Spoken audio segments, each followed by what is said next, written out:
Alright, it's the last 2 days of stable renovation. We've made it, just about. So the first thing I did on day 11 is let Jaxie in to have a bit of an inspection of his new stables. And I think it's safe to say that he quite liked them. He doesn't look that impressed, but pretty sure he likes them. It's definitely an upgrade from what he's been living in. He's been just living in his field shed, so just living in a field with a shed in. So this is probably a bit special for him. Don't think he quite realised it, but yeah, look around. And then I got to work once he left. So I started off by sweeping because there was still a lot of dust lying around, as well as some straw for me doing the first stable yesterday or the day before. And then I decided to get some hay, and I got the quad out to drive down and go pick it up. So here is me kicking it down from the top of the hay thing. Don't know what it's called, hay shed, that's probably what it is. And then loading up the quad to drive it over to the stables. And this is the hay in the finished hay racks. I think it looks really, really good. And here is me getting rid of the last hay rack that needs to come out of the middle stable.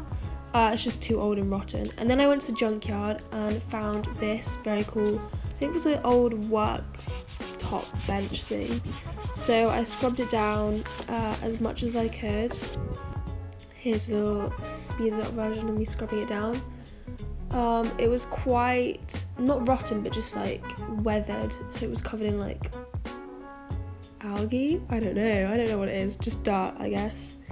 So yeah, I scrubbed it down and let it dry for a little bit before I started painting, and in the time I had I got more straw, so I decked out the rest of the stables with straw, which looked really, really good. I had a play with Milo, and he liked it as well, which is a plus.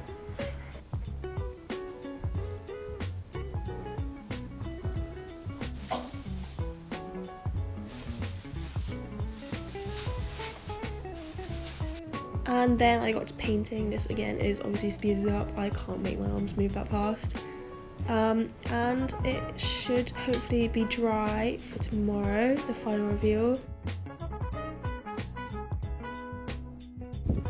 And we still have one more wall of the stable to put up properly. And to do that I had to screw about, I think it's 12 screws in total, 6 on each side.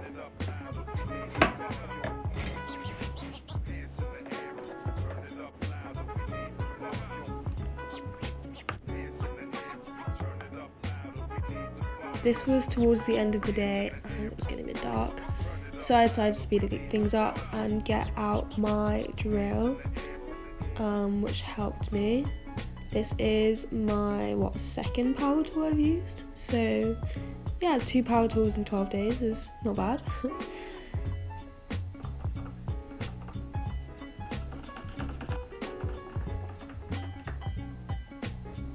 I am just putting screws in to give it a bit of extra support so it doesn't break down if one of the horses kick it, which most likely would be Jaxie. And here is the finished result. Then we got it all up and stabilised, which is what we're doing here. Looks quite extreme, but I promise it's not that extreme. We're just getting rid of the extra metal. And the finished result, this is what the wall looks like when it's up, and looks super good. It was the right height and right length to fit in with the old wood. And this is my saddle rack from yesterday, which I put together. And the ponies came in, had a look around, had a bit of a sniff. These horses had never been here before, so it was all very, very new for them. The middle one is 17 hands, so she's definitely as big as it gets for these stables, which is why I put her in the middle one, and I think she really liked it. Had a play with Milo, and here's her having a look around before stroking Jaxie, who shoved me into the wall. Very nice of him. And here is the king himself.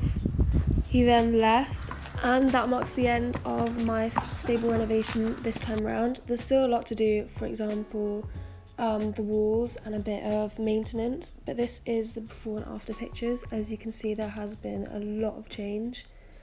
So yeah, I'm feeling really proud of how far we've got.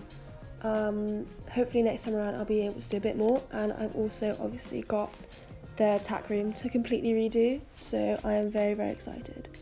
Thank you guys so much for watching the series. I hope to be back with another series very, very soon.